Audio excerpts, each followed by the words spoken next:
Should we be paying billions of dollars on a lunar program? As the dust settles on Artemis II, we're asking, was it all worth it? You've made history and made all America really proud. 4 astronauts have traveled further from the Earth than any other human has ever done before. But humor me here. Have they really achieved anything new? What have we actually learned from this mission round the moon? It's possible, not that much. From the BBC, I'm Tristan Redmond in London, and this is The Global Story on YouTube.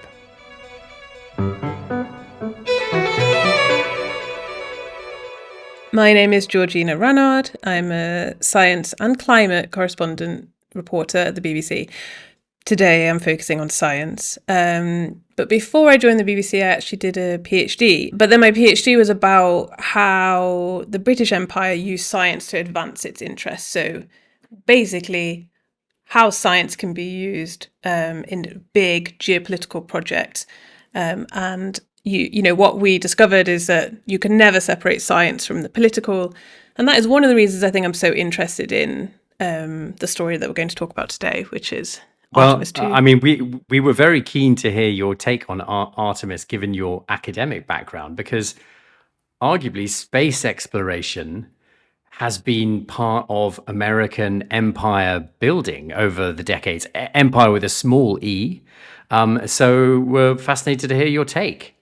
Yeah, I mean, it is a brilliant story, like amazing engineering, physics, mathematics. You know, it's really an amazing achievement for the human mind. But as I said, you can't separate that from the bigger geopolitics, especially on a really expensive project like this. It's cost, I think it's $93 billion. So the whole time I've been covering Artemis, I've always wanted to ask, okay, how is this linked to American interest, global interest? How's it linked to the new global space race? And then what is the purpose of all this science that they're doing, all this fantastic engineering? What does it do for America? From the point of view of an academic, but also a science journalist, what has it been like for you watching the Artemis II mission? So, okay, I think I have to put my cards on the table. Right, so I am a science journalist. A space story is like, it's my bread and butter, and I don't want to talk myself out of a job because, you know, we don't always get on air. You've got to put that against the context of all the other news, right? We're only in April and there's been a lot of talk of World War III this year. And then along comes this dramatic, joyful space story. And I feel like at times the coverage has been, it's like the royal wedding of science. And what I mean is there's a sort of feeling of irreverence, respect, awe around the occasion, the space flight, the mission.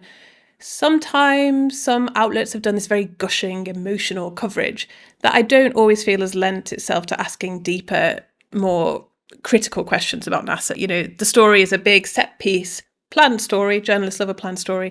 There to entertain us, inform us a bit, we learn a bit of science. And then it's like, well, why sully that with maybe negative, cynical questions?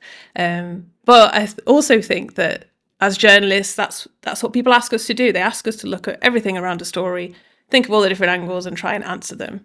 So that's what I've been trying to do, to greater and lesser success. You're absolutely right. It does have a lot of the hallmarks of a sort of major royal wedding or big 100th anniversary of something. But do you feel that enthusiasm is reflected by audiences? I mean, in some ways, absolutely. I think it's a story that's gripped so many people. I think there is a bit of generational divide. Some older people who remember Apollo directly or were born not long after those missions in the 1960s and 70s, their view is a bit, okay, been there, done that. These guys didn't even land on the moon. And then younger generations, we're a bit more like, oh, okay, this is cool. We haven't seen this. The drama of it has really pulled a lot of people along. And I have to say this, and my mum will probably be quite angry, but she did text me last week and she asked me how much thrust was required for the rocket to go off, for the Space Launch Systems rocket. My mum is not That's interested. a very precise question from your mum. It is. My mum is not interested in science. She would admit that. So I was like, okay, well. Were you able to provide her precise figures without referring to the internet? I had to Google it. But yeah, you know, I was like, if my mum, Margaret Rannard, was interested, then I think a lot of people are. Well, I'm very pleased that Margaret Rannard has made it onto this edition of the Global Story. I mean, it is objectively an extraordinary story. And look, Georgina, I was always told, I was told a long time ago that there are two types of journalism. There's or shucks journalism and gee whiz journalism. Or shucks journalists have seen it all before and nothing impresses them. And gee whiz journalists just think everything is very exciting. So you are in, for the purpose of this conversation, you are in the or shucks role, and I am in the gee whiz role. So let's carry on that basis and see how it goes. Let's recap for a second. 4 astronauts strap themselves to a rocket with all that thrust that you just described. They left Earth. They spent 4 days traveling to the moon. They swung around it and then they came back again. So even though you are all shucks, tell us about the bits that did impress you. I think the photos are amazing. I don't think there's very much science in the photos, but they are beautiful. They're stunning. There's one by Christina Cook, who's the first woman to travel around the moon, to travel this far into space. It's a lovely picture. We can see Earth in the background. You can see this lovely profile of her face, and then her braids are kind of floating there. Obviously, they're in zero gravity. And, it really struck me. It is an achievement, and it's a milestone for a woman to have travelled that far. And, she will have, I assume, spent a lot of time in rooms where she was the only woman and sort of fought her way through. So that was a good moment. There's this moment that's now been called the Carol Crater moment. I don't know if you were watching, but it happened just after the crew travelled the furthest into space they've ever been. And they gave some remarks, and we heard the voice of Jeremy Hansen, the Canadian astronaut on board, saying that they'd named a crater after a lost loved one. And so we lost a loved one. Her name was Carol, the spouse of Reed, the mother of Katie and Ellie. The person that they had named that crater for was the wife of Commander Reed Wiseman. He's the commander of the flight.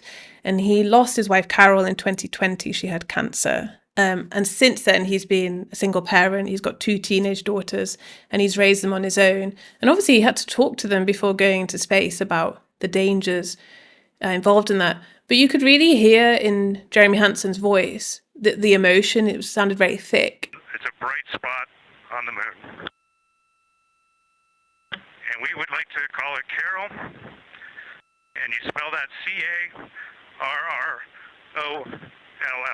And Reed Wiseman, the widower, who was weeping in the capsule, and the crew hugged. And I was sort of watching it live. I had a sort of lump in my throat. And it was quite an intimate moment, I think, for the crew and the world watching. I have to ask you about the moment where the capsule passed behind the moon and out of radio contact. There was this 40-minute period, wasn't there? What did you make of it? And this is a slightly leading question for me, because I felt like it seemed a little bit staged, the drama that was kind of drummed up around it. Yeah, a lot was made of that moment in advance. We talked about how alone they would feel. They'd be the furthest from home anyone had ever travelled.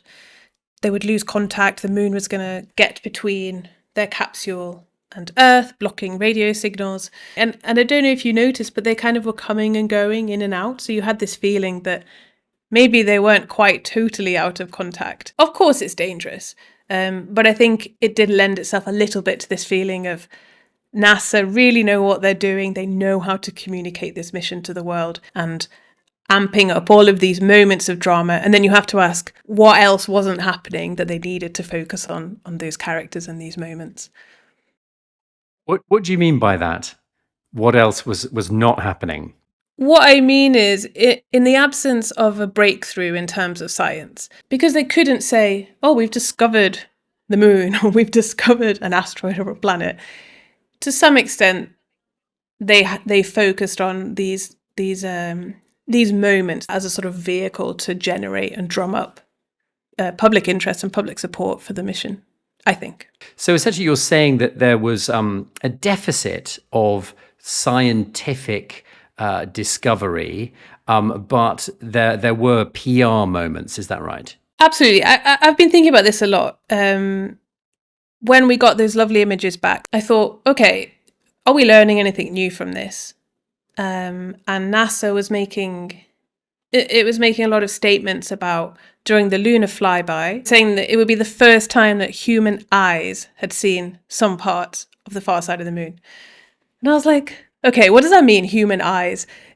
Is this kind of an example of that's the most they can say about this? And they were saying, well, human eyes have a greater dynamic range than a camera. It can spot things that because cameras can't. had seen this far side of the moon before as part of probes. Is that right? Yeah, so there are satellites that have flown around there. There are probes.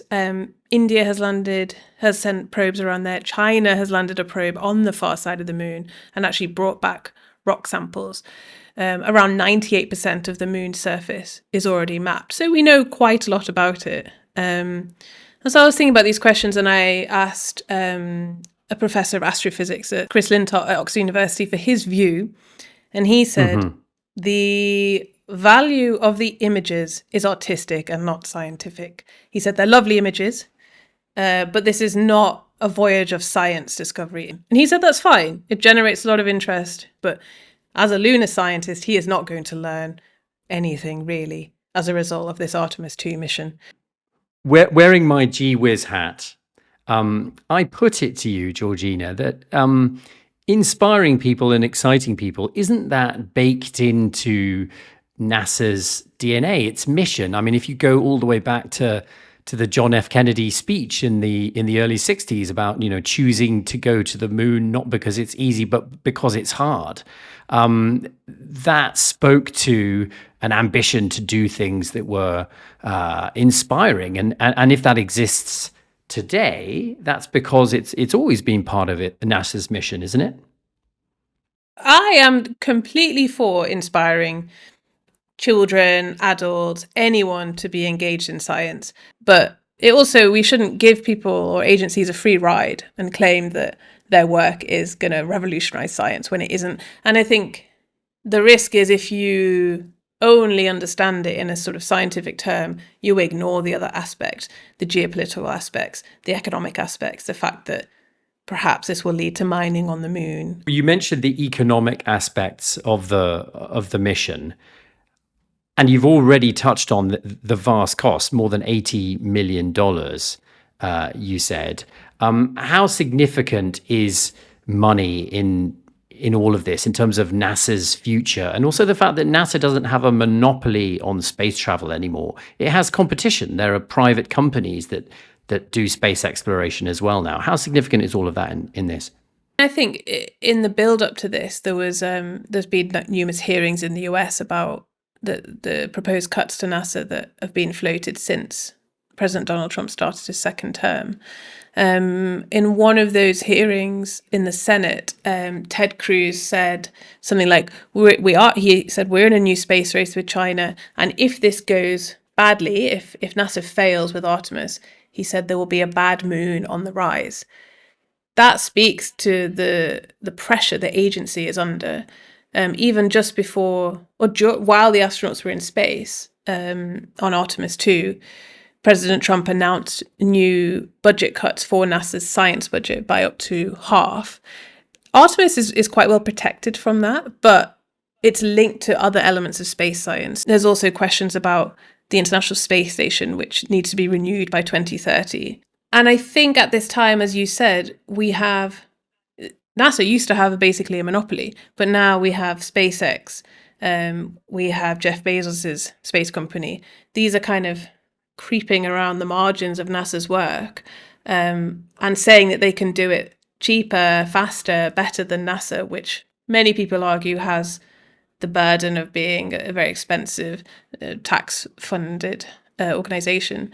So I think all of that is hanging over NASA at this moment, and they're clearly under pressure to prove relevance. And, Artemis II was a success. But if the story had been different, if it had gone the other way, I think NASA would be in serious trouble, and people would be asking, okay, well, we would be cancelling the next stages of the Artemis program.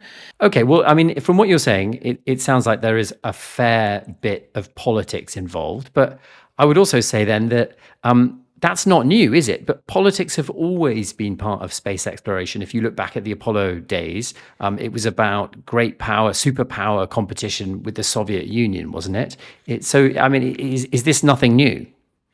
Yeah, so I think you can directly compare some elements of it to the Apollo missions in the 60s and 70s.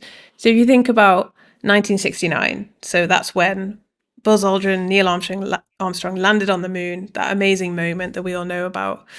But at the same time, the Soviets had developed their Sputnik satellite, intercontinental ballistic missiles had been developed in the previous decade. So they were locked in this race. But back then, I would say the moon was much more mysterious, unexplored. It really was a frontier. So you can draw a direct line basically from then, from that political context to today.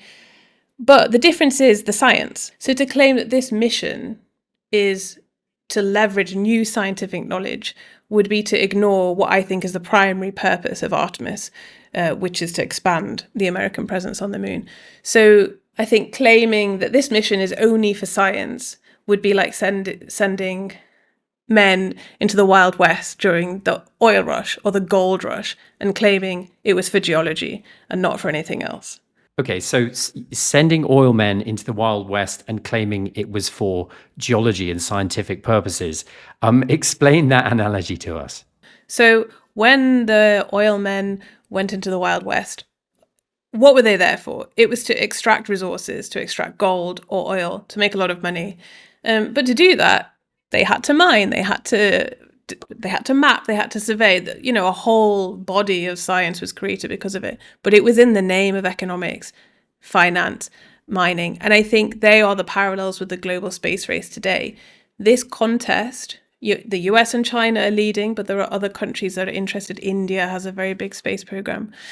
The contest is happening because of valuable resources on the moon's surface. It's really geopolitical, and there's rare earth metals on the moon, there's titanium, helium, they can be used in superconductors, which could be useful because they're very high efficiency. Some science here, very high efficiency transmission of electricity, useful for the energy transition. And the US is desperate to not lose out on that. And there's also private companies involved in mining. In fact, I was reading that in 2015, under President Obama, a law was passed in the US giving private companies the right to extract, to mine asteroids and other planetary bodies. So that I think that's what's going on. All of this science and this exploration is in the name of this question: can we use the moon? Can we mine it? Can we exploit it? Okay, all right. So what I'm hearing you say then is that there is a commercial reason to be doing this, but viewed through that prism, is something like Artemis II an investment which is preparing the ground?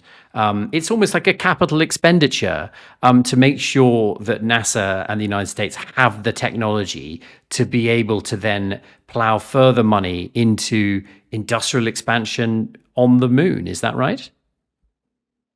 I think that is one of the main reasons. Yes, Artemis 2 is about, it's building up to the next mission, to Artemis 3, to Artemis 4. Artemis 4 is when they want to land humans there again. And it's about establishing a presence and saying, if we can dominate, if we can put down infrastructure, if we can build a nuclear reactor on the moon, that we own that piece of the moon, and that is for us to use. We're moving into the kind of interplanetary, extraplanetary age. A lot of people's thinking, you see this in the sort of the billionaire groups, people like Elon Musk, they are talking very openly about our future beyond Earth and on other planets. And naturally within that, their question is, well, how can I use this? How can I make money from it? And the US doesn't want to fall behind, just as it doesn't want to fall behind in the technology race that's happening back on Earth. Well, I have to ask then, because how many of us maybe 5 or 10 years ago had not heard the expression rare earths? And how many since Donald Trump returned to the White House in 2025 have not heard that expression on a weekly, if not a daily basis? Is this part of Donald Trump's rare earths interests around the world? And I mean, it's interesting. We've barely mentioned Donald Trump in this episode so far. What is his role in all of this? So this is, I think, hardly anyone knows this. I think to understand the origins of Artemis, you go back to 2017, which in some ways feels like such a different time to now. It was his first presidency, and I think many people would agree that there was a different feeling to it. He had a lot of goals, a lot of ideas, but not necessarily the people around him or the political setup to achieve it. And so we've got to remember that kind of environment. And within that, he announced that he wanted to take America back to the moon. The moon is also considered a bit of a gateway to Mars. Yes, we know a lot about the moon, but Mars is the real place that countries want to discover. But to do that, it's actually easier to have a base on the moon, which it sounds a bit sci-fi, but essentially it's, you've got better access to Mars if you're on the moon. I think some of it is also just, he doesn't want, in his ideology, America needs to be best at everything. He doesn't want to fall behind China. We heard him talk about that in his call with the astronauts when they were in space. Special hello to Artemis II. Today you've made history and made all America really proud, incredibly proud. We have a lot of things to be proud of lately, but this is there's nothing like what you're doing, circling around the moon for the first time in more than a half a century. For most of the mission, I actually thought President Trump was quite quiet. Yeah, he seemed to be quite discreet, especially because he commissioned this mission in the first place. Yeah, I was surprised, and before I wasn't sure if he would make a really big deal of it. And then he actually called the astronauts, the four of them, in their capsule, and they had I think it's about a 12-minute conversation. But in that, he congratulated them. He knew all the facts on how far they'd travelled. But then he also said, it was evidence basically of how great America is. But he then issued them this invitation to come to the White House for an Oval Office reception when they're back. Georgina, I totally take on board your very measured and thoughtful skepticism about the scientific goals of this mission. One of the things that strikes me about Artemis II is that there are so many remakes and sequels in the world we live in these days, and so much less original content out there in the world, whether it's Spider-Man films or Superman films or Batman films, etc. And it does somehow feel of the age and appropriate that this major space mission is rehashing a space mission from the 70s in this way. I wonder though, Georgina, is there something that you are inspired by and really excited by at this moment in time, whether it's in space exploration or in the scientific world? The deep sea. I am really interested in the deep sea. And it's interesting because, I've said that we've mapped 98% of the moon's surface. We've mapped something like a quarter of the deep sea, of the seafloor. There's a very good scientist on Instagram who's doing a mission now in Antarctica, where he's looking at, it's called phytoplankton. So it's the most abundant animal on Earth. And essentially they think that they've been taking up so much carbon from Earth's atmosphere and sinking it deep into the ocean that they play this huge role in protecting the planet from increasing temperatures with climate change. So all of that I think is fascinating because it's about what on Earth don't we already know about? What can we discover? And what are all the kind of unseen processes that are happening that we don't know? And I also just love any weird deep sea creature. You give me those really weird looking squidgy things. I'm going to do that. Although I'd never go there. You can't send me down there or into space. That was Georgina Rannard, a science correspondent with BBC News. And that's it for this episode. The Global Story is also an audio podcast. We're available every weekday on bbc.com or wherever you listen. Thanks for tuning in. We'll see you next time. Cheerio.